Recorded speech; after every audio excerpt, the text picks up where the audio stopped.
안녕하세요. 건강한 정보가 가득한 건강 아이콘 36.5 홍선입니다. 벌써 12월도 반이 지났습니다. 연말, 송년회, 술자리 요즘 참 많아질 무렵인데요. 이 시기에 건강관리 자칫 소홀히 할 수 있기 때문에 주의하셔야 되겠습니다.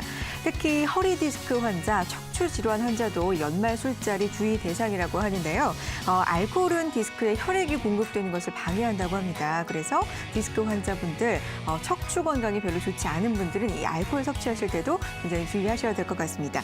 자, 건강 아이콘 36.5 오늘 척추 디스크에 대한 건강 정보 가득 준비를 해봤습니다. 끝까지 함께 하시면서 건강한 겨울 날 수 있는 정보 가득 얻어가시길 바라겠고요. 자, 본격적인 이야기 시작하기 전에 헬스파파님의 건강 이야기 만나고 오겠습니다. 헬스파파님 나와주세요. 근로복지공단은 지난 9일 올 한 해 동안 산재 근로자에게 다양한 재활 서비스를 제공한 사례를 바탕으로 2016년도 맞춤형 통합 서비스 사례 발표회를 개최했습니다. 단순 업무가 아니고 좀 더 산재 환자들이 실질적인 도움을 주는 그런 방향으로 많이 발전해 왔구나 하는 점을 보고서 많이 뿌듯하기도 하고요. 재해를 당한 근로자들이 사회 복귀할 수 있는 여러 가지 프로그램 중에서 가장 집약적으로 만든 프로그램입니다. 따라서 재해를 입은 근로자가 사회 복귀할 수 있는 여러 가지 맞춤형을 개별적으로 만든 프로그램이기 때문에 오늘 이 시간에는 아마 특히 내일 찾기 서비스를 중심으로 우수 사례가 많이 발표가 되지 않을까 생각이 되고요. 근로복지공단은 매년 다양한 직업복귀 성공 사례를 공유하고 발전시킴으로써 매년 직업복귀율을 증가시켜왔습니다. 사실은 저희들이 산재 근로자들의 사회복귀나 직업복귀를 위해서 많은 노하우를 갖고 있지만 많은 정보를 서로 습득해가지고 이 모습을 좀 더 발전시켜야 되지 않을까. 따라서 우리가 하려고 하는 궁극적인 목표는 직업복귀율입니다. 우리 작년에 56.8%에서 지금 현재 60.6% 정도의 직업복귀율이 올라가고 있고 또 이런 서비스가 우리 산재 근로자들에 대한 고객 만족도를 매우 향상시키고 있습니다. 그래서 올해는 드디어 90%가 넘는 그런 고객 만족도를 높이고 있다고 생각이 되기 때문에 좀 더 제도를 발전시킨다면은 산재 환자들한테 큰 도움이 되지 않을까 이렇게 생각하고 있습니다. 이러한 맞춤형 통합 서비스를 산업재해로 고통받고 있는 모든 산재 근로자에게 실질적인 도움과 희망을 주는 값진 서비스로 더욱 발전시켜 나가겠다고 밝혔습니다. 네, 80%의 사람들이 평생 동안 한 번 이상 요통, 허리 통증을 경험한다고 하고요. 근로자의 50% 이상은 매년 허리 통증을 경험한다고 합니다.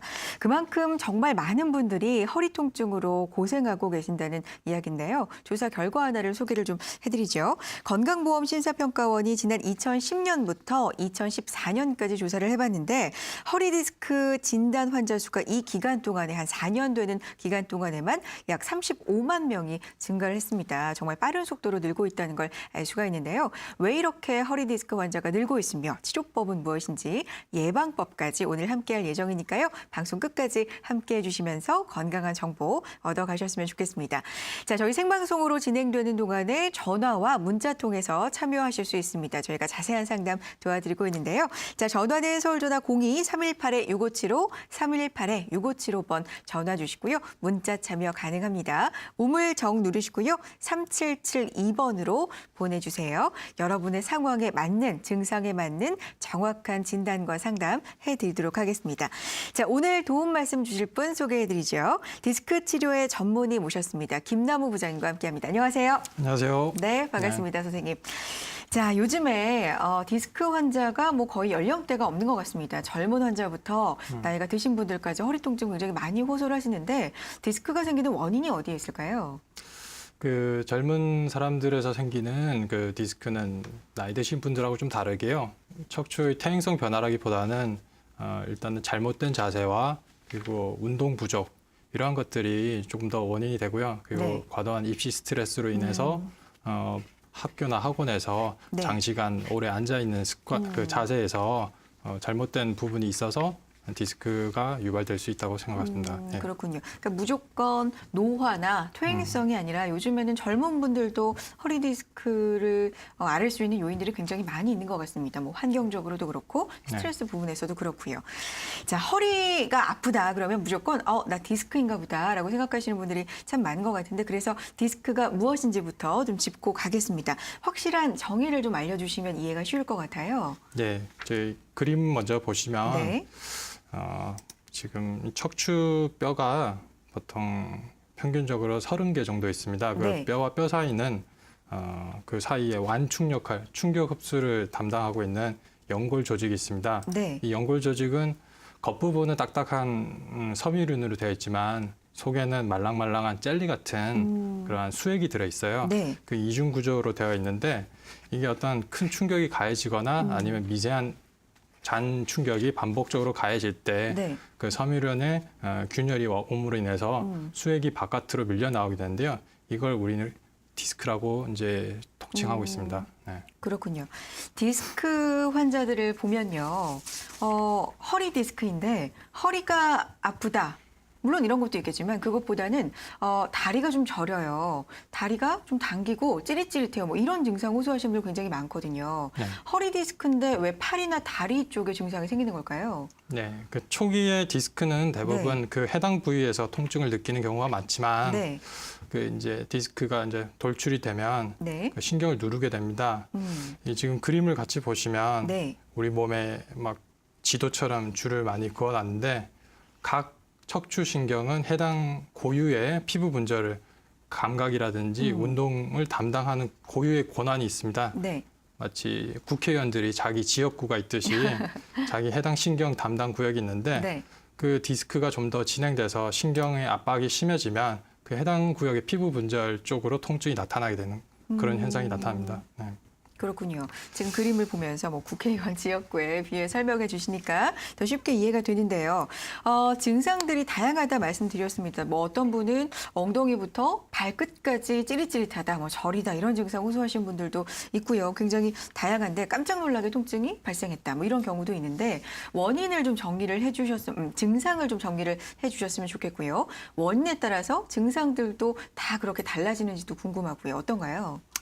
이게 간단하게 설명할 수 있는 부분은 아니고요. 네. 실제로 뭐 허리가 아프다 그렇게 해서 병원에 내방했을 때 생각해야 될 병이 굉장히 많습니다. 네. 며칠 전에 제 환자 사례를 예를 들면 네. 허리가 아픈데 특별한 무리한 활동을 하신 그런 경험이 없고. 경험이 네. 없는데 좀 환자분이 다른 분들에 비해서 굉장히 통증이 심해져서 염증 검사, 피 검사를 했는데 염증 수치가 굉장히 높게 나왔어요. 네. 그래서 그분 같은 경우는 MRI를 통해서 세균성 디스크염을 확인했습니다. 그런 경우에는 자칫 시기를 놓치면 수술까지 바로 이어지는 굉장히 위험한 병이거든요. 네. 단순히 그냥 허리가 아프다는 것만으로는 이게 염좌인지 아니면 디스크인지 아니면 정말 뭐 암이나 감염병인지는 전혀 확인할 수가 없기 때문에 가까운 전문 기관을 방문해서 정확하게 그러니까 문진도 하고 진찰도 하고 필요하면 검사를 통해서 정확한 진단을 해야 그다음 치료가 정확하게 이루어진다고 봅니다. 네. 맞습니다. 뭔가 증상이 있는데 그냥 별것 아니겠지. 혹은 혼자 판단하시고 그냥 두시면요 병을 정말 키울 수 있게 되니까요 정확한 진단이 필요할 것 같고요. 병원에 방문하시기 전에 지금 당장 뭔가 궁금하시다는 분들 주저하지 마시고 전화 주시고요. 문자 남겨주시기 바랍니다. 방문하시기 전에 가이드라인 정도의 상담은 저희가 자세히 해드릴 수 있거든요. 자, 02-318-6575, 318-6575 문자니 샵 3772번으로 보내주시기 바랍니다. 자, 디스크 치료하면 허리가 아파서 간단 말이죠. 그럼 뭐 사진도 찍을 거고요. 여러 가지 검사를 좀 해본 후에 물리치료부터 치료법이 굉장히 다양하잖아요. 어떤 치료법들이 있는지 정리해 주세요. 네, 디스크 치료법은 일단 크게는 수술적인 방법과 비수술적인 방법 두 가지로 구분이 되고요. 네. 그리고 수술하지 않는 비수술 방법에는 간단하게 물리치료라든지 재활치료 그런 게 있고 약물치료, 주사치료 그리고 요즘에는 뭐 다양한 병원에서 뭐 내시경이라든지 레이저, 고주파 치료 같은 수술을 하지 않으면서 수술과 비슷한 결과를 내는 여러 가지 방법들이 개발되고 있습니다. 그래요. 그러니까 크게 비수술 치료와 수술 치료로 나눌 수가 있고요. 비수술 치료법은 여러분이 흔히 알고 계신 그것들이 좀 속해 있는 것 같습니다. 물리치료, 약물치료, 주사치료 여러 가지 요즘 나와 있는 비수술 시술들, 요법들이 여기에 포함이 되는데 일단 가장 손쉽게 허리가 아팠을 때 가장 먼저 생각할 수 있는 게 물리치료잖아요. 그렇죠. 뭔가 찜질을 해준다든지 물리치료 방법도 좀 여러 가지가 있는데 이것들이 효과가 있는지가 가장 중요하잖아요. 네. 어떻습니까? 일단은 물리치료라고 하면 대부분 이제 환자분들이 생각하는 것은 그냥 온열 치료 그렇죠. 같은 단순한 치료를 이제 생각을 많이 하시는데 네. 실제로는 재활 치료는 굉장히 복잡합니다. 아, 그래요? 그래서 단순히 뭐 이제 크게 이제 도수 치료나 재활 치료를 구분을 해서 말씀드리면 도수 네. 치료는 물리적인 힘을 이용해서 변형된 골격을 바로잡는 치료고요. 재활 치료의 경우에는 척추의 약한 근육과 관절을 강화시키는 재활 치료입니다. 운동 선수들 같은 경우에 수술하고 바로 경기에 나가는 경우는 없잖아요. 네. 그 수술한 부위가 다시 원래 수술하기 전 상황을 만들기 위해서 근육이나 관절을 튼튼하게 하는 재활 치료가 반드시 필요하듯이 초기의 치료에 있어서 재활 치료도 굉장히 중요합니다. 그래요. 도수 치료와 재활 치료로 지금 구분을 해주셨는데 도수 치료 같은 경우는 변형된 골격을 바로잡는 치료가 되겠고요. 재활 치료는 척추의 약한 근육과 관절을 강화시키는 치료라고 두 개 구분해서 소개를 해주셨어요. 허리 안 좋으신 분들 보면요. 내부의 문제가 구조적으로 문제가 있는 경우가 물론 있겠지만 그냥 외형적으로 딱 보기에도 자세가 안 좋으신 분들이 꽤 있잖아요. 도수 치료 같은 경우에는 이런 체형 교정에도 자세 교정에도 도움이 됩니까? 재활 치료라는 게 네. 모든 환자에게 다 적용이 될 수 있는 건 아니고요. 네. 초기에 그리고 특히 젊은 분들에 있어서는 교정 효과가 좋기 때문에 적극적으로 해볼 수 있지만 일단은 나이가 많이 드신 분들 그리고 척추의 변형이 심각하게 진행되신 경우에는 교정의 효과가 굉장히 미미합니다. 그렇기 때문에 그럴 때는 좀 더 재활 치료보다는 상위 단계의 치료를 시행하는 것이 좋습니다. 그렇군요. 지금 화면에서 뭐 사진도 나왔었고요. 그림도 여러 가지로 좀 나왔었는데 상황에 따라서 환자의 상태에 따라서 좀 다를 수 있다는 점, 적절한 치료법을 선택을 해야 된다는 점 알아두시기 바랍니다. 재활 치료로 효과를 볼 수 있는 환자도 분명히 있을 것 같고요. 증상에 따라서 상태에 따라서 이 치료만으로 부족한 환자분들도 분명히 있다는 얘기인데 지금 그 말씀이시죠? 네, 그렇습니다. 앞서 말씀드린 대로 재활 치료의 경우에는 초기에 디스크인 분들이나 아니면 나이가 젊으신 분들에게는 효과가 굉장히 좋습니다. 네. 하지만 나이가 많으신 분들에게는 효과를 볼 수 없고요. 특히 지금 현재 네. 재활 치료를 많이 하시는 병원들 중에 네. 일부에 해당하는 얘기지만 네네. 의학적 근거가 전혀 없는 상태에서 무분별하게 뭐 20회 얼마 이런 식으로 뭐 치료 횟수나 횟수나 기간을 환자 상태에 상관없이 네. 결정하는 이런 부분은 굉장히 문제점이라고 생각되고요. 특히 일부 사무장 병원의 경우에는 재활 치료에 대한 전혀 개념이 없는 그냥 일반 의사를 고용을 해서 네. 형식적인 진료 이후에 환자분에게 교정 효과가 있다고 과장 광고를 해서 불필요한 치료를 권유하는 경우가 덜어 있습니다. 그래서 따라서 반드시 재활 치료를 할 때는 재활 치료 전문 기관에 그리고 재활 치료에 대한 어느 정도의 노하우가 있는 병원에서 치료 전 반드시 치료 목표와 그리고 치료의 한계에 대해서 충분히 설명을 듣고 진행을 하셔야 되고요.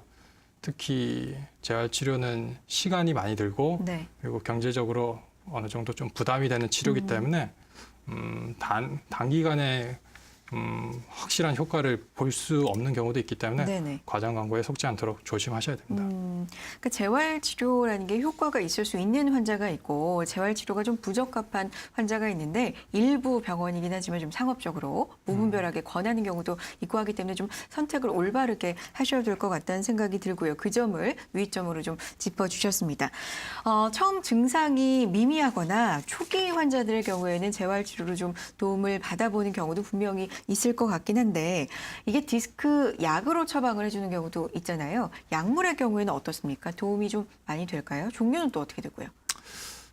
환자분들이 이제 약물 치료를 하자라고 말씀을 드리면 대부분 단지 진통제를 주는 걸로 이제 많이 오해들 하세요. 근데 실제로 약물 치료에 쓰는 약은 굉장히 종류가 많습니다. 그래요. 먼저 대표적으로 이 화면 보시면 소염제 같은 경우 가장 흔히 쓰이는 처방약인데 디스크가 파열이 됐거나 염증이 심한 경우에 그 해당 부위의 염증을 감소시키는데 탁월한 효과가 있고요. 네. 그리고 근육이완제 같은 경우는 척추 주변의 긴장을 완화시키고 척추 주변에 근육에 염저가 있는 경우에는 그 근육으로 인한 근육통을 완화시키는데 큰 도움이 됩니다. 그리고 디스크 척추 주변의 근육이 긴장이 완화가 되면 척추 디스크의 압력도 줄어들기 때문에 네. 척추 디스크가 회복되는데 큰 도움이 될 수 있습니다. 그리고 또 하나 신경보호제를 예를 들면 이 신경보호제가 이제 약 처방전에 보면은 간질약으로 적혀 네. 있어요. 그래서 환자분들이 왜 나에게 간질약을 줬냐 이런 이제 약간 하소연을 하는 네네. 경우가 있어요. 근데 실제로 신경보호제들이 이제 약 목록의 분류상 그 편의에 의해서 간질약으로 분류가 되어 있을 뿐이지 간질 치료 목적으로 쓰는 건 아니고요. 아, 그래요. 그리고 실제로 간질 치료 농도의 거의 10분의 1 정도의 낮은 농도를 쓰기 때문에 신경보호제를 먹는다고 해서 내가 간질 환자라고 낙인 찍히는 그런 오해는 없으시기 바라고요. 기타 이제 혈액순환제 같은 경우는 척추도 결국에는 혈액 공급을 받아야 되는데 네. 협착증이 심하거나 디스크가 심하신 분들 같은 경우는 혈액순환이 잘 안 돼요. 네네. 그래서 그쪽으로 이제 혈관 이완을 통해서 영양 공급을 더 원활하게 하고 노폐물의 제거를 빠르게 하는데 큰 도움이 될 수 있습니다. 그리고 항우울제에 대해서도 이제 환자분들이 왜 나는 우울증 환자가 아닌데 그러게요. 항우울제를 나에게 줬냐 이런 얘기를 가끔 하시는데 네. 항우울제가 단순히 우울증을 치료하려는 목적보다는 이게 중추신경계의 통증 전달 경로에 있어서 그 전달 경로를 차단하는 효과가 있고요. 특히 6개월 이상 디스크가 진행된 경우에는 대부분의 환자분들에서 우울감이 와요. 왜냐하면 통증 때문에 사회 활동을 잘 할 수가 없기 네. 때문에 계속 집에만 머물게 되고 대인기피증이라든지 그런 여러 가지 문제가 생기기 때문에 우울증이 오는 부분이 많습니다. 그래서 이 부분도 특히 꼭 치료하는 데 있어서 필요하다면 쓰는 것이 좋을 것 같습니다. 그렇군요. 약물 치료에 쓰이는 약물들에 대해서 약의 종류에 대해서 지금 자세하게 설명을 해주셨는데 맞습니다. 우리 환자분들이 약을 처방해 주시면 주시는 대로 사실 먹으면서도 이 약을 왜 먹어야 되는지 어디에 효과가 있는지 잘 모르고 먹었던 부분이 많은데 오늘 자세하게 들을 수 있는 기회였고요. 자, 허리 통증이 있으신 분들 그리고 병원에 한번 가봐야 되는데 어떤 치료법을 선택해야 될지 좀 고민스럽고 무섭다 하시는 분들 전화 주세요. 자, 02-318-6575, 318-6575 전화 열려 있고요. 문자는 샵 누르시고요. 3772번으로 보내주시기 바랍니다. 자, 약에 대해서 방금 이야기를 나눠봤었는데요. 정형외과 약은 무조건 독하다. 그래서 안 먹는 게 가급적 좋다. 피하고 보자. 뭐 이렇게 생각을 하고 계신 분들도 많고요. 약물에 대해서 좀 오해와 진실이 있는 것 같아서 저희가 오늘 기회를 좀 마련을 해봤는데요. 선생님께서 하나하나 그 오해 부분을 풀어주셨으면 좋겠습니다. 약물 치료의 오해와 진실인데요. 자, 첫 번째 질문부터 함께 보시겠습니다. 자, 약물 치료의 오해와 진실 첫 번째인데요. 약 먹기 찝찝한데 주사만 맞으면 안 되나요? 라는 질문입니다. 그래요. 약 먹기 싫다는 분들이 의외로 굉장히 많아요. 네. 약이 독하다라는 그런 오해일지 진실일지 모르겠지만 그런 인식도 좀 강한 것 같고요. 그래서 주사만 맞으면 안 되나요? 라는 분들도 현장에 계시면 병원에 계시면 많이들 있나요? 어떻습니까? 예, 실제로 약을 처방할 때 환자분들께서 이거 소염제 아니에요. 소염제는 위가 약해서 못 그렇죠. 먹습니다. 이런 얘기를 많이 하세요. 네. 근데 소염제가 위장장애를 유발하는 건 사실입니다. 하지만 위장장애가 심하신 분들은 그거를 보완하기 위해서 요즘에는 소염제 겉부위에 소화제로 코팅이 된 그런 제제도 개발이 되었고요.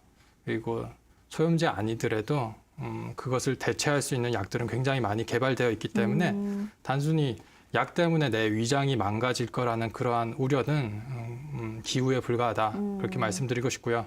특히 이러한 척추 치료의 전문가들과 상의를 하시면 약에 대한 더 많은 다양한 약을 통해서 적절하게 위장을 보호하면서 네네. 치료를 받으실 수 있습니다.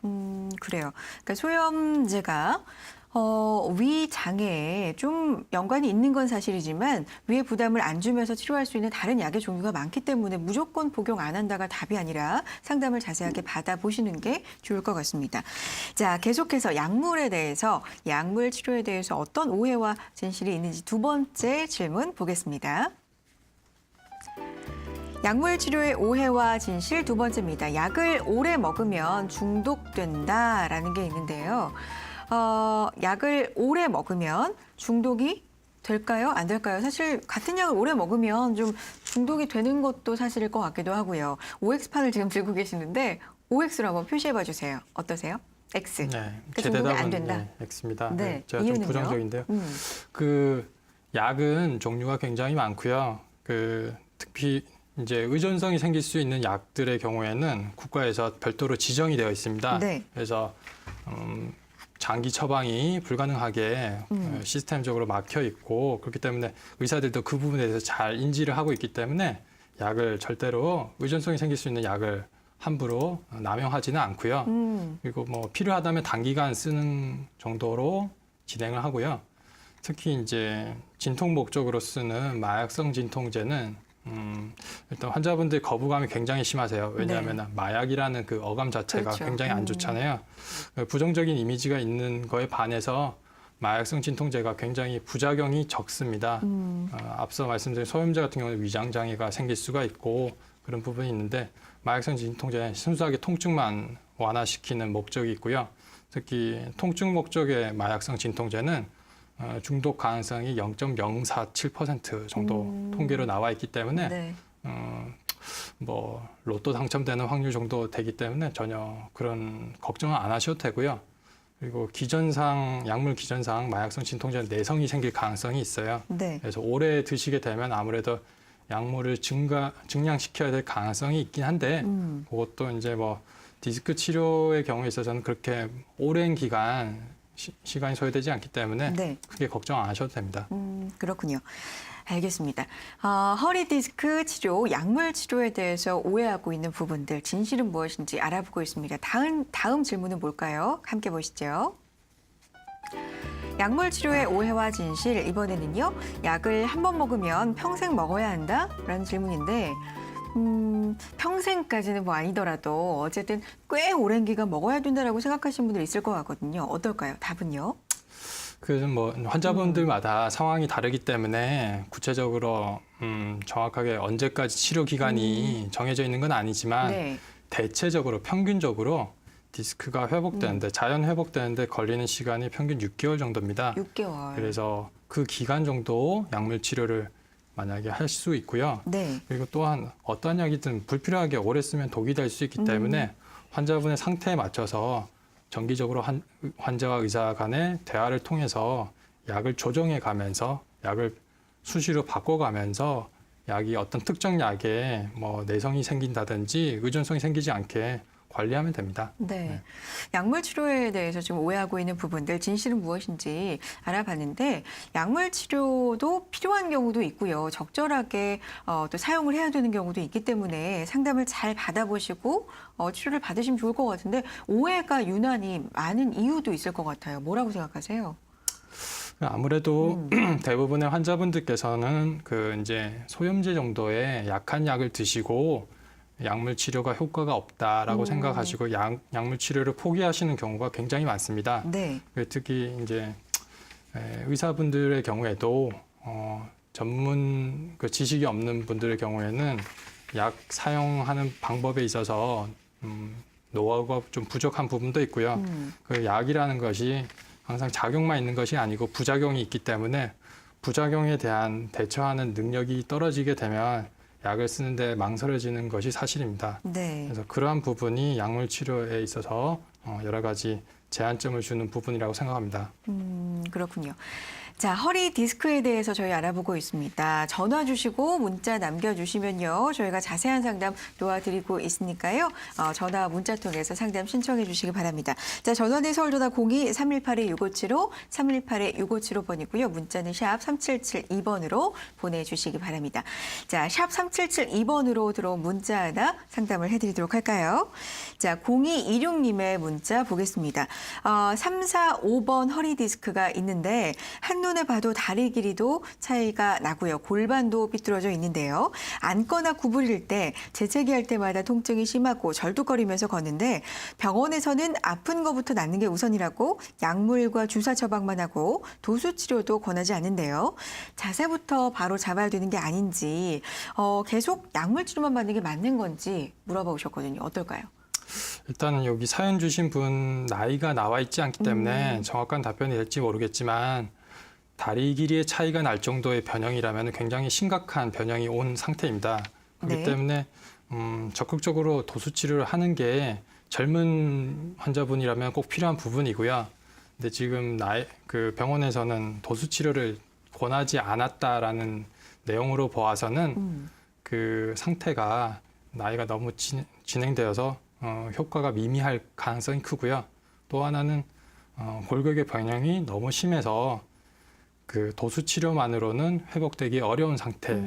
그리고 또 하나는 뭐 선천적인 기형이라든지 이런 네. 소아마비가 있으셨던 분들 같은 경우에는 이거는 회복되기가 좀 어렵기 때문에 그래서 권하지 않는 것으로 보입니다. 그러면 도수 치료는 굉장히 초기에만 효과를 볼 수 있는 치료인가요? 어떻습니까, 선생님? 초기에 주로 효과를 보일 수 있고요. 물론 이제 가끔 드물지만 네. 과연 좋아질까 했던 분들이 좋아지는 경우도 덜어 있습니다. 근데 네. 확률의 문제죠. 네. 확률이 낮은 경우에는 적극적으로 권유하기보다는 다른 대안을 찾아서 치료를 제안을 드리는 편입니다. 그렇죠. 환자의 질환이 진행되는 상태, 정도에 따라서 또 맞는 치료법을 권해드려야 하니까요. 자, 02-318-6575 전화 열려 있습니다. 문자는 샵 3772번으로 보내주시기 바랍니다. 앞서서 문자 주신 분도 주사 치료에 대해서 언급을 해주셨단 말이죠. 선생님, 디스크 치료는 어떤 주사 치료를 말하는 건가요? 주사 치료도 종류가 좀 여러 가지잖아요. 예, 그렇습니다. 주사 치료는 종류가 굉장히 많아요. 네. 환자분들한테 주사 치료를 권유하면 가장 흔히 듣는 얘기가 뼈 주사 아닌가요? 저는 그렇죠. 뼈 주사는 맞기 싫어요 라고 얘기를 하시는데 네네. 실제로 주사에 있어서 뼈에다가 직접 놓는 주사는 그렇게 많지는 않고요. 그리고 주사의 종류를 보시면 신경주사부터 해서 인대강화 주사, 프롤로 주사라고 하죠. 네네. 앞통점 주사, 근육 내 자극술, 관절각 내 주사 등 주사가 굉장히 많습니다. 그래서 이런 걸 다 뭉뚱그려서 뼈주사라고 오해를 하시면 곤란하고요. 네. 각각에 맞는 치료 장점이 있기 때문에 그 치료하는 의사 선생님의 노하우에 따라서 주사 종류가 결정이 되겠습니다. 뼈주사 아닌가요? 라는 질문이 제일 많고요. 뼈주사는 맞기 싫어요. 라는 환자분들이 굉장히 많다고 하셨는데 지금 소개해 주신 것처럼 주사 종류도 굉장히 여러 가지가 있습니다. 잘 알아보시고 상담을 하시고 결정을 하셔도 늦지 않을 것 같은데요. 가장 궁금한 건 효과겠죠. 주사마다 효과는 어떻습니까? 네, 신경주사를 가장 먼저 말씀드리면 신경주사가 이제 디스크 치료에 있어서 가장 1차적인 첫 번째 치료가 되겠습니다. 그 해당 그 디스크의 압박을 받고 있는 신경에 약물을 주입하는 치료인데요. 네. 신경 주변에 고인 그 디스크 잔존 물질을 이제 통증을 유발하는 물질이기 때문에 그걸 1차적으로 씻어내는, 물로 씻어내는, 세척하는 효과가 있겠고요. 그다음은 신경하고 디스크가 압박을 받게 되면 신경하고 디스크가 이제 눌러붙게 됩니다. 네. 그걸 우리는 유착이라고 얘기를 하는데 유착이 생기게 되면 굉장히 치료가 어려워집니다. 그래서 유착이 미연에 생기는 걸 방지하는 목적도 있고 유착을 제거하기 위해서 효소 제제를 사용해서 유착을 해결하고요.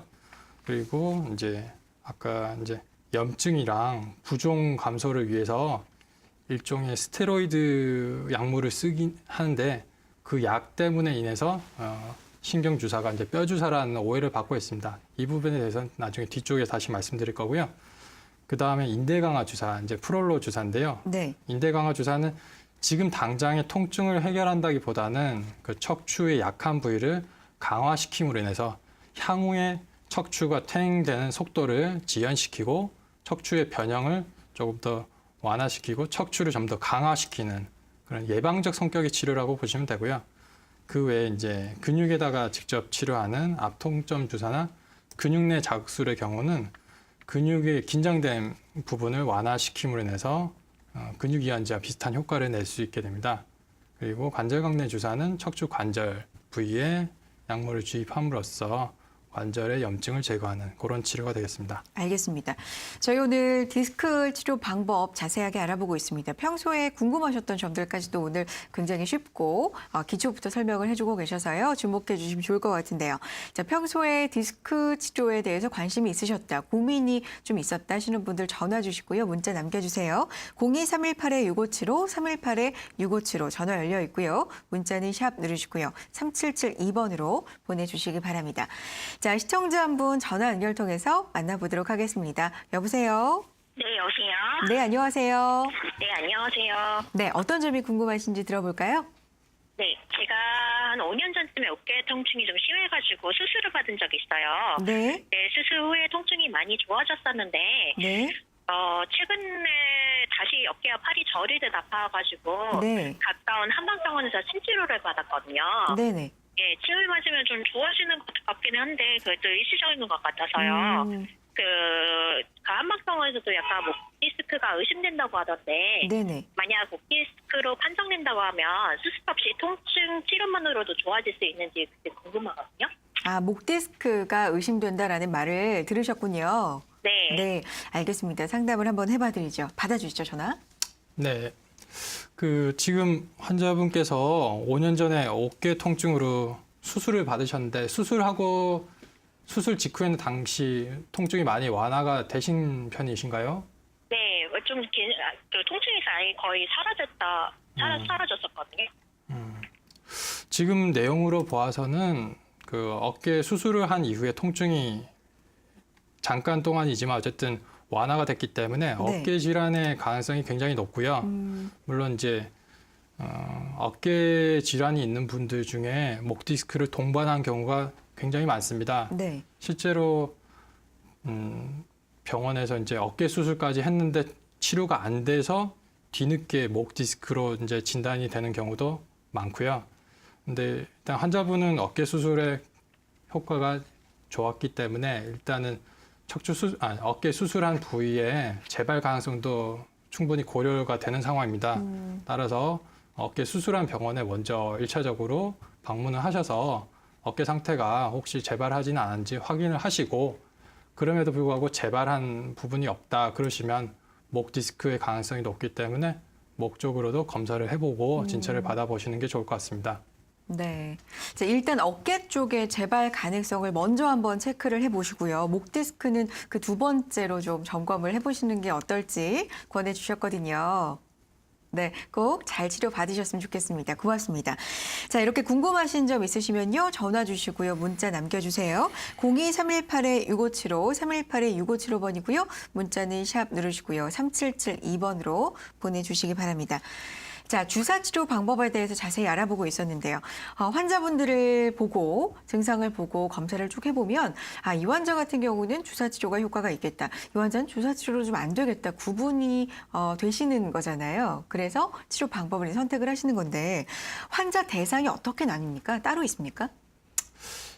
일단은 주사 치료에 있어서 제한점이라고 할 건 없습니다. 다만 이제 수술이 꼭 필요한 상황, 수술을 빨리 시행해야 되는 환자분들을 가려서 치료를 해야 됩니다. 네네. 왜냐하면은 팔다리에 마비 증세가 있거나 대소변 장애라든지 이런 심각한 증상이 있는데 그런 상황에서도 그냥 여유 있게 주사 치료로 한다면 나중에 심각한 영구 네네. 마비가 진행될 수 있기 때문에 네. 그런 경우에 있어서는 주사 치료를 시행하기보다는 빨리 상위 단계 치료로 가시는 게 좋고요. 그 외의 경우에는 디스크의 크기와는 상관없이 주사 치료를 해보시는 것이 좋고요. 물론 이제 주사 치료도 2, 3회 해봤을 때 효과가 미미하다면 상위 단계 치료로 치료 방향을 바꾸시는 게 네. 좋고요. 그리고 디스크가 너무 오래된 경우에는 앞서 말씀드린 대로 신경하고 디스크가 눌러붙어서 유착이 생기기 때문에 유착이 생긴 부위로는 약물 투과가 잘 안 됩니다. 네. 그럴 때는 주사 치료보다는 좀 더 윗단계 치료를 하시는 게 좋습니다.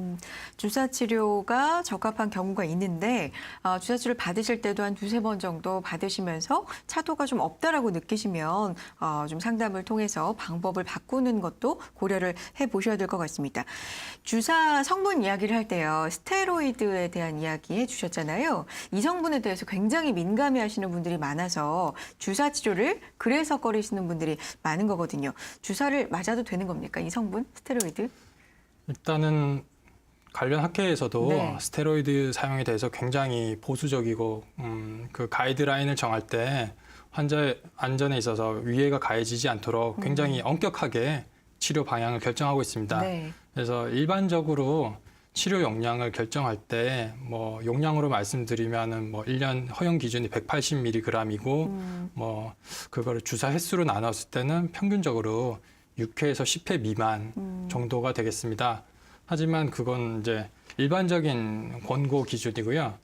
그 병원들마다 사용하는 양에 있어서 차이가 조금씩은 있습니다. 따라서 그 전문 기관에서 치료를 받으신다면 너무 막연하게 그 주사 치료제에 스테로이드가 들어간 부분에 대해서 우려하지 않으셔도 되고요.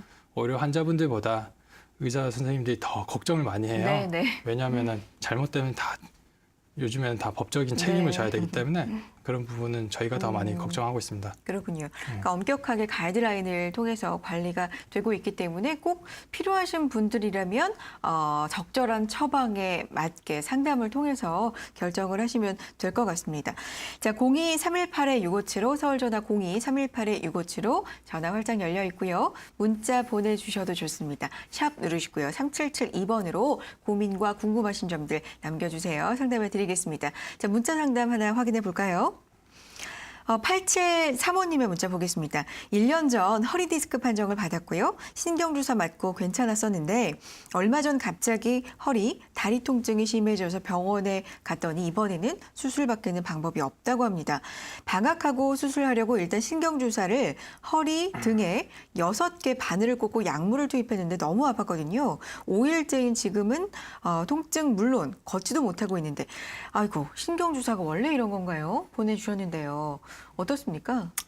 신경주사가 뭐 아프지 않은 주사는 아니고요. 네네. 신경에다가 약물을 넣는 치료이기 때문에 신경에 염증이 심하거나 신경이 많이 부어 있다면 당연히 약물 주입 시 통증이 심할 수가 있습니다. 그리고 이 약물이 진통제는 아니기 때문에 약이 들어간다고 해서 바로 통증을 해결하는 건 아니고요.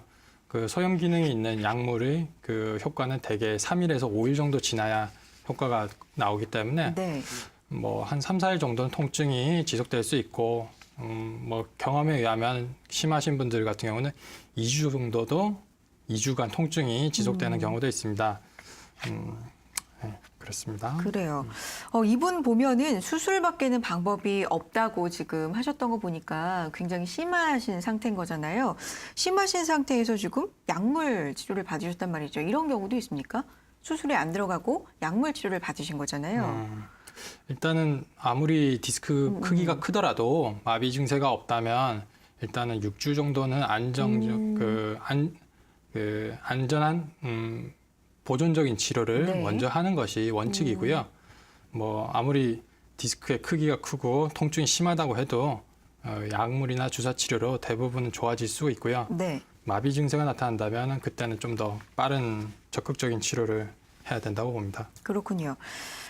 뭐 나이를 정확하게 적어주시진 않았지만 방학을 하고 나서 치료를 받을 생각이었다 이렇게 말씀하시는 거 보니까 굉장히 젊은 층이라는 생각이 드는데요. 요즘 굉장히 젊은 층의 환자분들이 늘고 있습니다. 전화 주시면요. 병원 방문하시기 전에 상담 자세하게 받아보실 수 있는데요. 자, 02-318-6575, 318-6575 전화 주시고요. 문자는 샵 누르시고요. 3772번으로 보내주시기 바랍니다. 앞서서 수술 얘기가 나왔습니다. 근데 허리 디스크라든지 척추 관련된 수술은 이런 얘기 너무 많이 들어봤거든요. 척추 관련해서는 건드리는 거 아니다. 수술하는 거 아니다. 뭐 이런 얘기 굉장히 많이 들어봤는데 이것도 옛말이라는 얘기가 있어요. 요즘 어떤가요? 수술을 좀 많이 하시는 편인가요? 척추 수술 환자가 굉장히 좀 늘었다는 얘기가 있거든요. 네. 일단은 저는 척추 수술보다는 이제 비수술 치료 전문가고요. 지금 이제 화면 같이 보시면 네. 지금 척추 수술이 굉장히 우리나라에서 빠른 속도로 증가하고 있는 추세입니다. 네. 국민건강보험공단 자료에 나온 척추 수술 건수를 보시면 2004년에서 2007년 3년 사이에 거의 5만 건 이상 그 수술 건수가 늘었고요. 네. 가장 최근에 나온 자료에 의하면 2015년 현재 15만 5천 건 정도의 척추 수술 건수가 있습니다. 이 동기간의 척추 수술 건수를 미국과 비교했을 때 2004년의 기준으로 한국과 미국의 경우에는 미국이 훨씬 더 척추 수술 건수가 많았는데 2007년에는 오히려 미국보다 한국이 척추 수술 건수가 많은 통계 자료가 나와 있습니다. 네. 이 부분에 대한 해석은 뭐 다양한 원인을 제시할 수 있습니다. 한 가지 이유로 설명할 수는 없고요. 일단은 전 세계에서 가장 고령화 속도가 빠른 나라가 한국입니다. 그런 부분도 작용하고 있고요.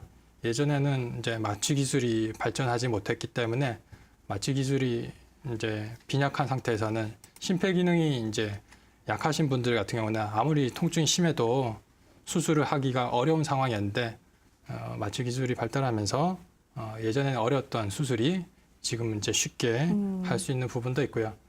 또 하나 이제 뭐 경제적인 부분에 있어서 실비보험이 좀 더 이제 광범위하게 네네. 퍼짐으로 인해서 실비보험 도움으로 경제적인 여유가 생겨서 수술을 적극적으로 하는 그런 부분이 있을 것 같습니다.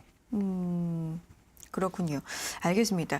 지금 수술에 대해서 말씀을 해주셨는데 2004년도까지만 해도 미국보다 우리나라 수술 인구가 낮았는데 2007년에 보면은 이게 뒤집어졌습니다. 그 원인도 지금 여러 가지로 좀 분석을 해주셨는데요.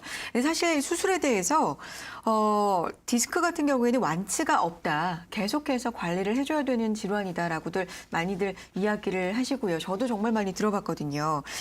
근데 완치가 되려면 그래도 수술밖에는 답이 없다. 뭐 이런 분들도 계시는데 척추 질환 수술해야만 완치가 된다. 이런 얘기가 맞나요? 어떻습니까? 저는 그 부분에 대해서 별로 동의하지는 않습니다. 물론 이제 제가 이제 비수술 치료하는 분야가 있기 때문에 그런 측면도 있겠지만 교과서에 보면 척추학 교과서에 보면 평균 척추 수술한 이후에 환자분들을 80%가 평균 3년에서 8년 내에 디스크가 재발한다. 그런 얘기도 있고요.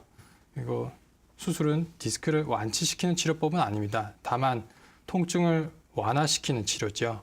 그리고 디스크를 완치시키는 치료법은 결국 평소 바른 자세와 꾸준한 운동만이 완치 비법이지 수술이라든지 고가의 시술이나 주사 치료, 약물 치료만 해서는 척추가 절대로 완치되지는 않습니다. 그래요. 네. 자, 02-318-6575, 318-6575 전화 주세요. 문자 참여도 가능합니다. 샵 누르시고요. 3772번으로 보내주시기 바랍니다. 자, 시청자 한번 또 만나보도록 할게요. 여보세요? 예, 안녕하세요. 네, 안녕하세요. 예, 반갑게 전화 수고하셨습니다. 받아주셨는데 고맙습니다. 자, 어디가 불편하세요? 고민 들어볼까요? 예, 제가 한 10년 됐는데요. 네, 처음에 신경 10년 전에 신경치료를 한번 하고, 네. 계속 2년 간격으로 재발을 했는데, 일반 병원 가서 안 났어요. 신경외과 가서. 허리 디스크 말씀하시는 거죠? 예. 네. 허리 디스크하고 협착증이 좀 있다고 하더라고요. 네. 근데 그 후에 한 2년 간격으로 계속 봉침을 맞고 났는데, 네. 그 당시에는 이제 계속 걷기도 힘들고, 허리를 막 못 펴고 그랬었는데, 네. 저번 주 토요일 날 다시 재발을 했는데, 요번에는 눕지를 못하겠어요. 아파갖고. 그러니까 서 있는 건 괜찮은데, 네. 눕지를 못하고 앉아있기가 굉장히 불편해요. 그런데 오른쪽 5번인 디스크가 그렇다는데, 네. 오른쪽 다리의 무릎 아래쪽으로 다 감각마비가 지금 온 상태거든요. 아, 네. 그래갖고 이제 월요일 날 그 봉침 말고 일반 그 통증 병원에 가서 네. 그 신경 치료를 한번 했어요. 네. 월요일 날, 이번 주 월요일 날. 네. 근데 그 무릎 아래쪽으로다가 그 감각, 허리는 조금 낮았는데 감각이 그 안 살아나나요, 무릎 아래쪽으로다. 이거 어떻게 치료를 하면 좋겠습니까? 아, 지금도 그런 상태신 거예요? 예. 시청자님, 아, 알겠습니다. 굉장히 지금 심하신 것 같은데 마비까지 느끼실 정도면은 상담을 부탁드리겠습니다. 질문도 좀 해주시고요. 그 아버님 지금 현재 다리에 힘이 빠지는 증상은 없으신가요? 그러니까 그 오른쪽 다리에 이렇게 힘이 안 들어가고요. 엄지발가락에도 힘이 안 들어가나요? 아니, 이렇게 그 엄지발가락은 들어가요. 네. 근데 그 저기 이제 앞꿈치로다 이렇게 저 한쪽 오른쪽 다리를 서 있으려면은 네. 잘 안 서주더라고요. 자꾸 그 뒤꿈치가 내려오더라고요. 그 감각이 좀 그 발바닥부터 거의 좀 없는 상태입니다. 움직이긴 하는데 좀 걷기는 하는데 감각이 좀 없어요. 요걸 치료를 좀 어떻게 했으면 좋을까 싶어가지고요. 지금 말씀하신 내용으로 봐서는 굉장히 디스크의 크기라든지 그 파열 정도가 심각할 정도로 판단이 되고요. 물론 사진을 보지 않았기 때문에 제가 정확하게 예측하는 건 아닙니다만 지금 말씀하신 증상만으로도 지금 정도면 굉장히 위험한 단계이기 때문에 빨리 병원을 내방하셔가지고 디스크의 상태를 확인하셔야 되고요. 단순히 그냥 주사만 맞으면서 기다리면서 낫겠지 하는 단계는 지금 지나신 것 같아요. 네네. 빨리 병원에 가보시는 게 좋을 것 같습니다. 지금 봉침이라고 하셨는데 지금 그것만으로 해결될 상황이 아닌 것 같다. 아닌 것 같습니다. 네, 네. 라는 말씀이세요. 그리고 증상을 들어보면 정말 당장 병원에 가셔서 사진을 면밀하게 좀 찍어봐야 되지 않을까라는 생각이 듭니다. 자, 일단 사진을 보고 선생님과 자세한 상담 받아보시길 바라겠고요. 자, 전화 주시고 문자 남겨주시면 상담해 드리겠습니다. 디스크 수술에 대해서 말씀을 드렸었는데 그럼 디스크 완치 치료 방법에는 어떤 게 있는지 궁금합니다. 정리를 좀 해주실까요? 네, 지금 제가 준비한 슬라이드가 있는데요. 네. 네, 같이 보시면서 말씀드릴게요. 척추 디스크 치료의 전략은 어떻게 보면 굉장히 좀 심플합니다. 네. 그 통증을 지금 슬라이드가 이게 아닌 것 같은데요. 자, 디스크 완치 치료법에 대해서 네. 말씀드리고 있습니다. 어떤 게 있는지 말씀해 주세요. 척추에 있어서 치료 전략은 통증입니다.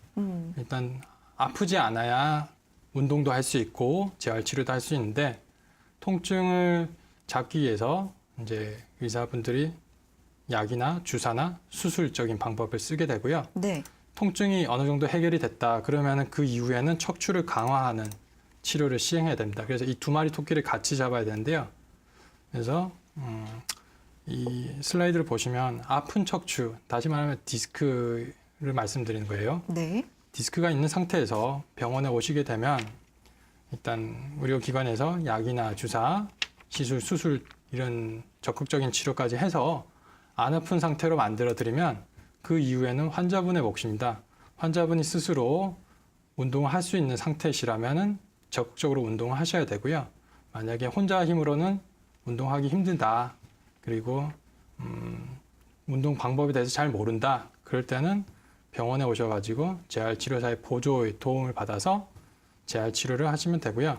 이를 통해서 평균 6개월 정도 디스크가 안정화되는 기간 동안 시간을 끌면서 통증 완화시키면서 척추 강화를 하시게 되면 튼튼한 척추가 되면 그때는 병원에서 하는 모든 치료를 중단하셔도 이 상태에서 완치가 되는 겁니다. 그래서 저희가 추천드리는 운동은 필라테스나 요가, 헬스 이 세 가지 운동의 공통점은 이제 배나 허리, 척추 주변의 근육을 강화하는 운동입니다. 이제 흔히 환자분들께서 하는 질문 중에 저는 등산을 좋아하는데 네네. 등산을 하면 안 되냐? 물론 이제 등산도 일부 10명 중에 뭐 한두 명에서는 효과를 보는 운동 중에 하나지만 평균적으로 봤을 때는 등산이 오히려 위험하신 분도 계세요. 협착증이 심한 분들 경우라든지 아니면 무릎이 문제가 있으신 분들 그런 분들에게 있어서는 오히려 등산이 위험할 수도 있고요. 그리고 뭐 골프는 오히려 허리를 비트는 동작이 많기 네. 때문에 척추 건강에 좀 위험한 운동에 해당됩니다. 그래서 척추에 좋은 운동을 가려서 운동을 하시는 게 좋고요. 저의 치료 원칙은 네. 이렇습니다. 그렇군요. 지금 완치 방법이기도 하지만 방금 소개해 주신 내용이 예방법으로도 굉장히 좋을 것 같다는 생각이 드니까요. 바른 자세부터 운동법까지 치료와 동시에 예방을 함께 하시면 어떨지 이런 생각이 듭니다. 자, 척추 디스크 치료 전문의 김남우 선생님과 함께했습니다. 오늘 말씀 고맙습니다. 네, 감사합니다. 네, 건강 아이콘 오늘 저희가 준비한 내용은 여기까지입니다.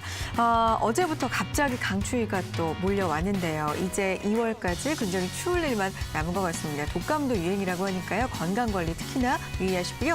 다음 이 시간에도 알찬 정보, 건강한 정보 가지고 찾아뵙겠습니다. 함께해 주신 여러분 고맙습니다.